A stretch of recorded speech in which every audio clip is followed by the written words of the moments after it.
Okay, I've heard a lot of people in Maine like to ice fish in the winter, but that smelt fishermen throughout the mid-coast have been forced to stay off of the ice in recent winters because the conditions haven't been all too great for them.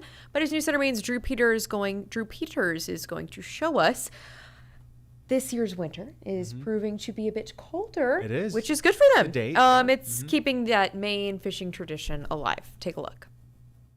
The minute we got here, dropped our lines, they were hitting. The fish are hitting. We definitely weren't filling buckets this morning, Sure. but we had action that was fun. And the shacks are full here at Dee's Smelt fishing camps along the Cathans River in Bodingham. Smelting is one of the things that I look forward to in the winter. We have a small window that we can do it. A couple winters ago, we couldn't even get out on the ice. We had several guys catch their limit last night, which is something that hasn't been done here in a while. Owner Derek Saxon says the number of fishermen shuffling into his smelt shacks and other camps along the mid-coast is night and day compared to previous winters. Something made possible by the cold weather we've been seeing early on this winter. Yeah, early ice means we get more fish, more time to fish, and the fish are running heavier earlier in the season, so they're plentiful right now. The lower temperatures creating better fishing conditions, while also ensuring the ice is thick enough for smelt fishermen like Donnie Watson to stay safe. You know, I'm surprised I already caught two. Watson is from New Hampshire and says the colder conditions have brought he and his friends out on the ice for the first time in years. I think it should be better.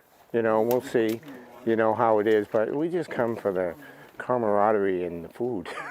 Fishing camps like Dee's aren't the only ones seeing an increase in business, though. Your Haley jig, which is a staple in the smelt industry now.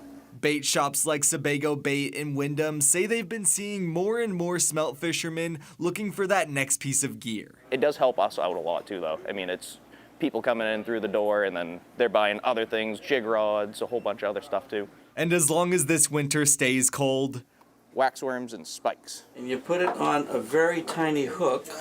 staff at both businesses are confident they'll be able to continue keeping this Maine tradition alive. Let it down, and you have all these here, and you fish at different depths, and you figure out, who's biting. In Bodingham, Drew Peters, News Center, Maine. Staff at Dee's Fish Camp say they hope the weather's going to stay cold enough to keep their ice shacks out on the water until at least the end of February.